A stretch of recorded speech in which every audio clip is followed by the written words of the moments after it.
ദ്രാസ് ടൗണിൻ്റെ അടുത്ത് തന്നെയാണ് Kargil war memorial. 1999 നടന്ന കാർഗിൽ യുദ്ധത്തിൻ്റെ സ്മാരകമാണ് ഈ വാർ മെമ്മോറിയൽ. ഈ കാണുന്നത് യുദ്ധം നടന്ന ടൈഗർ ഹില്ലിൻ്റെ വ്യൂ പോയിൻ്റാണ്. ആ മലകൾക്കിടയിലുള്ള സ്നോ ഉള്ള ഭാഗമാണ് ടൈഗർ ഹിൽ. ആ സ്നോയിലുള്ള ട്രയാങ്കിൾ ഭാഗത്താണ് യുദ്ധം നടന്നത്.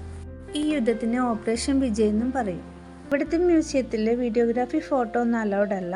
പിന്നെ യുദ്ധത്തിൻ്റെ ചിത്രങ്ങളൊക്കെ കാണിക്കാൻ വേണ്ടി ഒരു തിയേറ്ററും കൂടെ ഉണ്ട്. ഇവിടെ അണയാതെ കത്തുന്ന അമർ ജവാൻ ജ്യോതി ഉണ്ട്. അതിൻ്റെ ഒപ്പം നാഷണൽ ഫ്ലാഗും കൂടെ കാണാം. ഈ ഗോൾഡൻ കളറിൽ കാണുന്നത് ബ്രാസിൻ്റെ ഒരു വാളാണ്. ഈ വാളിനെ വാൾ ഓഫ് ഹീറോസ് എന്നാണ് പറയുന്നത്. ഇവിടെ കാർഗിൽ വാറിൽ മരിച്ച 559 ജവാന്മാരുടെ പേരുകളും ഡീറ്റെയിൽസും എഴുതിയിട്ടുണ്ട്.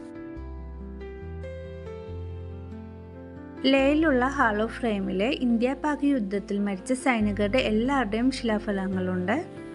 ഇവിടെ കാർഗിൽ വാറിൽ മരിച്ച സൈനികരുടെ മാത്രമാണ് ശിലാഫലകങ്ങളുള്ളത്. ഈ ശിലാഫലകങ്ങളെ പിങ്ക് സാൻഡ് സ്റ്റോൺ വാൾ എന്നാണ് പറയുന്നത്. ഈ ഓരോ ശിലാഫലകങ്ങളിലും സൈനികരുടെ പേരും റെജിമെന്റും എഴുതിയിട്ടുണ്ട്.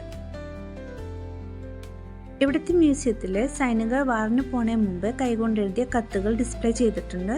യുദ്ധത്തിൽ മരിച്ച സൈനികർക്കുള്ള ബഹുമതികളും ഇവിടെ കാണാം. എല്ലാ വർഷവും ജൂലൈ 26-ാം തീയതി കാർഗിൽ വിജയ് ദിവസമായി സെലിബ്രേറ്റ് ചെയ്യാറുണ്ട്. ഈ ഭാഗത്തെ NH-1 പാകിസ്ഥാൻ്റെ ഒരു വ്യൂ പോയിന്റ് ഉണ്ട്. ഈ ഭാഗത്തു കൂടിയുള്ള ഇന്ത്യൻ സൈനിക നീക്കം കാണാതിരിക്കാൻ വേണ്ടി ഇന്ത്യൻ ആർമി നിർമ്മിച്ച വലിയൊരു മതിലാണിത്. ഈ മതിലിനെയാണ് പാകിസ്ഥാൻ ഷെൽ അറ്റാക്കിൽ തകർത്ത് കളഞ്ഞത്. ഹൈവേ കൂടെ പോകുമ്പോൾ ഈ മതിലിൽ പൊളിഞ്ഞെടുക്കുന്ന പല ഭാഗങ്ങളും ഞങ്ങൾക്ക് കാണാൻ പറ്റും. ലാമയൂരിലുള്ള മൊണാസ്ട്രിയാണ് അടുത്ത ഡെസ്റ്റിനേഷൻ.